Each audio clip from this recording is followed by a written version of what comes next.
Disability and disease, they've always been part of the human condition. And Christina Lee, the Associate Professor in Viking Studies, is doing research on disability and disease right now. Christina, first of all, thanks for coming over. Thank you very much. Why study disability and disease? Because it is a misunderstood area, and as you said, it's always been there. I actually like to think of impairments rather than a disability. I use the social model of disability, which understands disability as something that others create, the impediments that others create for people who have an impairment. And when it started out, with looking at burials. And that is some time ago, and I realized that quite a few people in these burials had quite severe impairments. And I was surprised because, like many other people, I have grown up with the cruel, the excluding Middle Ages. This idea that, if you had any kind of difference, if you were excluded. If it's barbarous, you can describe it as medieval. Absolutely, this modern use of it. And to my astonishment, I actually found the caring Middle Ages. I found, that people were often cared for even with the most severe impairments. They were raised. There was a desire to raise people with severe impairments, whether, this is hydrocephalus or whether, these are, congenital abnormalities.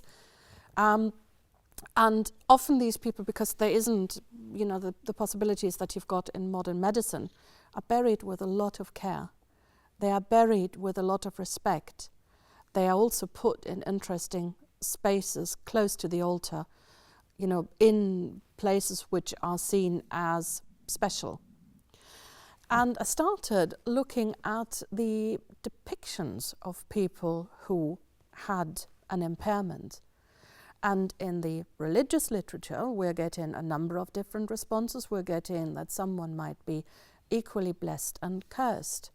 Blessed because they live in their martyrium, but of course cursed because they are in pain. And several authors, including Alfred is probably the one that most looks at it, he's a 10th century writer, look at impairment and ask, why is this happening to me? And of course there's responses such as, we've had the fall, we are in a post-Lapsian society, mankind is no longer perfect, and this is what affects you. But the interesting thing is that these authors also say it happens to good people. And that's very important if we're thinking about how people thought about people with impairments. It happens to good people. It is a test of faith, it is a test of endurance, and it sometimes just happens.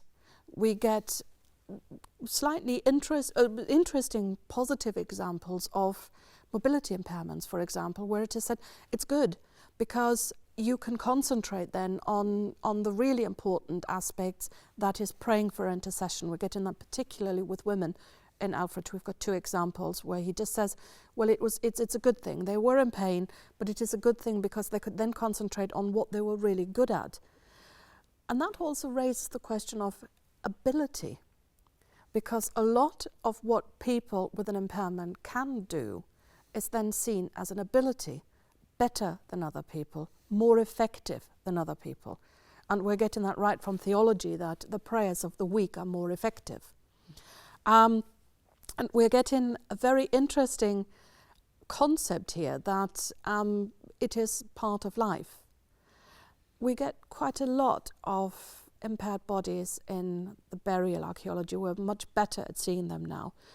It's not always a straightforward there. It's not always, so that we're seeing a treatment that, is preferential. It's not necessarily, sort of bad.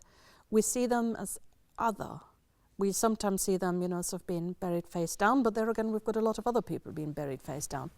And the other, from a very interesting thing you touched on, is that it shows that how intellectually sophisticated their model of human suffering is, because it's very easy to say, oh, well, impairment, that's punishment, divine punishment, where you just create the simple thing. It's do ut das, Something has gone wrong, it's punishment. The other interesting one is that they're able to cope with the idea that sometimes things just don't go right. It just happens. And it's not a puppet universe. God is the puppet master. Absolutely. And there's also, you're talking about blame, and this is really important. Alfred is asked, is impairment, it's the case of blindness. Is there something, so that happens to bad people? And he categorically says, and this is going back to the Gospel of John, no. There's nothing to do with the parents. It's got nothing to do, stuff with anything. It happens because it is God's might, or it is something that just happens. And it must have been, you must have had some injuries as you have them today. And we get examples of care. At the burial ground of Nasingbury, which was possibly an Anglo-Saxon nunnery, we get someone who was so severely impaired that, he couldn't even use his arms. He had, sort of deformations of the legs. He couldn't even use his arms. He couldn't even use crutches. So we have probably someone who could only be moved by others. But that person was over 50 years old. So this is someone who's been cared for. Whether this care was always nice is on a different, it's on a different plane. He has still been cared for. It's been cared for. We have women who've had, we've got a woman who's had a stroke and who is paralysed, so from the waist down, and has had it for some time, because what we see is that the bones wither away because the muscles in us aren't used. This woman was cared for. You've got to feed her, you've got to clean her, you've got to help her with everything. It's I think, there is a desire to look after people. This is not an uncaring society. And I think it's really important to remember that. The other thing is, in a medieval society, nobody asks, should you get benefits?